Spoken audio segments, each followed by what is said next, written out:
Healthy Homes Guarantee Bill, first reading.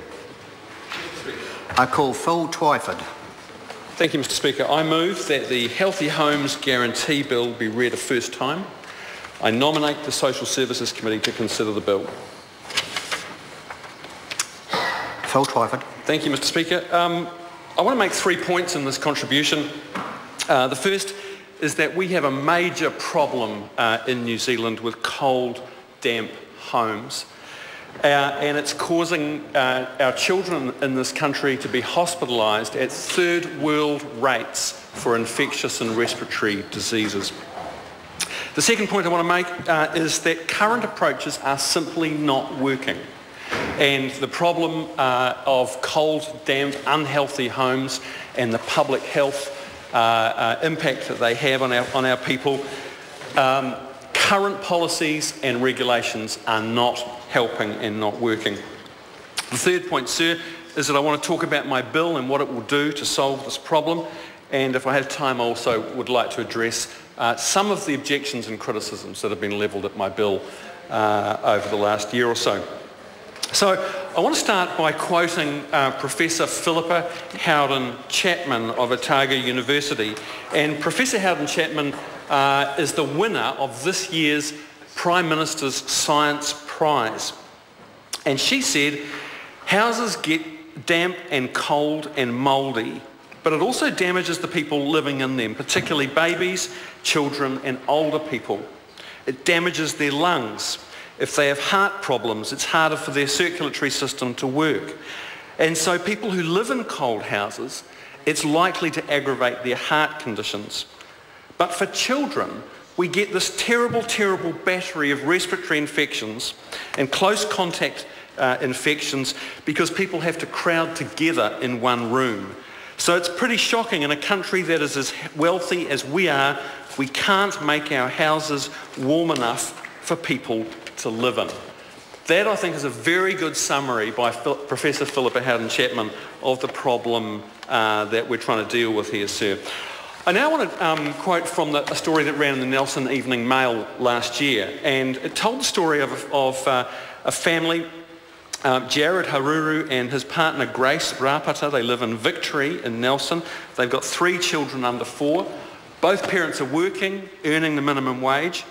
And they told the Nelson Mail that keeping their house warm in winter is a huge problem. All 3 children, they said, have asthma, so keeping them warm is crucial to their health. They said it's a damp house. In the winter, we all sleep in the same room because it's too cold, or we sleep in the lounge with the heat pump on, but the heat pump is not a cheap thing to run. We have to wipe down the house all the time for mould because it's quite damp. So, sir, that is a story that's being played out in every town and city and neighbourhood around New Zealand. There are people, particularly kids and the elderly, getting sick unnecessarily, sir, because of cold, damp homes. In fact, the problem is so bad that the Child Poverty Health Monitor a few years ago estimated that in New Zealand we are hospitalising 40,000 young children every year for poverty-related diseases. 40,000 kids every year in hospital for preventable diseases, and many of them are related to cold, damp homes. I think everybody knows the quality of New Zealand's housing stock is very poor. Brands, ICA, other government agencies have made it very clear. In a 2010 survey, Brands found that 22% of rental properties were in a good condition, only 22%, but twice that many were in a poor condition. The students at the Wellington Med School did a study a few years ago, Mr Speaker. They interviewed the families of 150 acutely ill children who were admitted to Wellington Hospital during 2 weeks in winter in 2012. What they found was that the prevalence of exposure to cold, damp and overcrowded houses was striking in all of those families where kids had been admitted to hospital.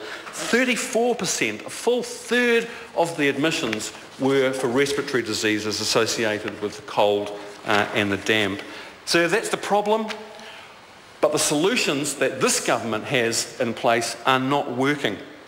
There's been a generous subsidy scheme in place to encourage people to insulate their homes. Going back to the last Labor government, and to give credit to the current government and the Green Party, those policies have continued on for a number of years. And more than 250,000 houses have been insulated with the help of those taxpayer subsidies. But the striking thing is that a tiny proportion of those houses, sir, that have been insulated were private. Only 14% of all of those houses insulated were private rentals.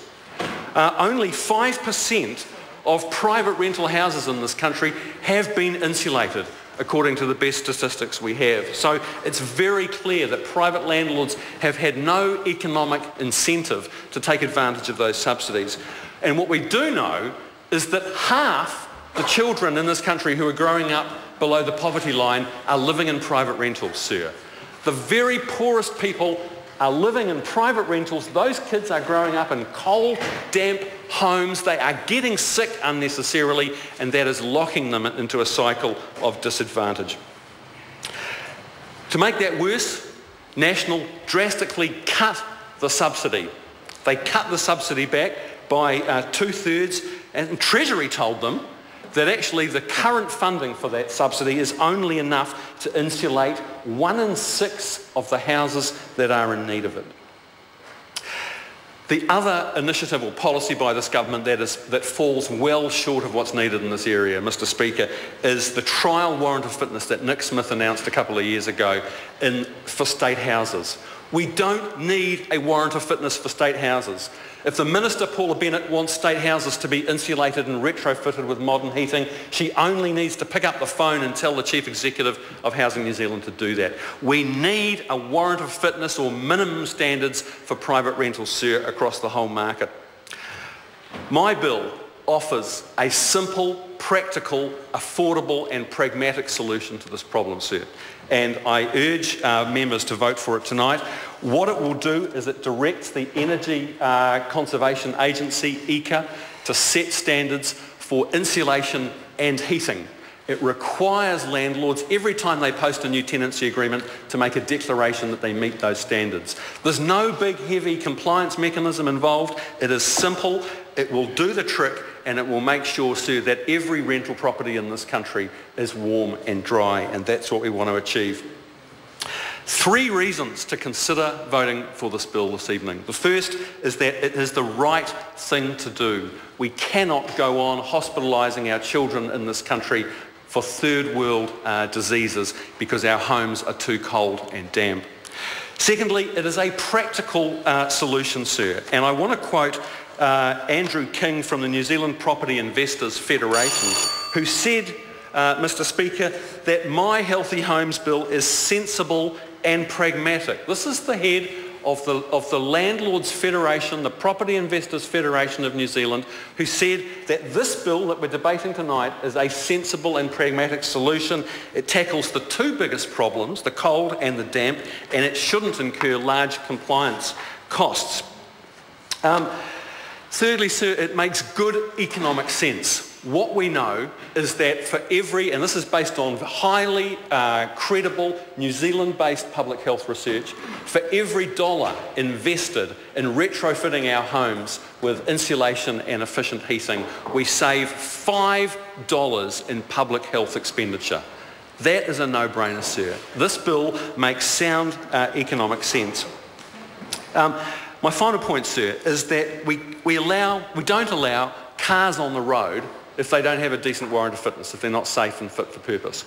We don't allow a restaurant to operate unless it has a permit to say that it is hygienic and that it meets all the necessary standards for food preparation and food hygiene. But somehow in New Zealand today, in the 21st century, it's okay for landlords to rent out homes that are a threat to the health of the people living in them. And I don't believe that's acceptable anymore. I say, sir, that this argument publicly has already been won. The public is behind this bill. They want to see a warrant of fitness implemented. They want to see minimum standards that make our homes healthy. They do not want to see our kids hospitalised in the numbers that they are because of cold, damp homes. It is time for this bill to be passed.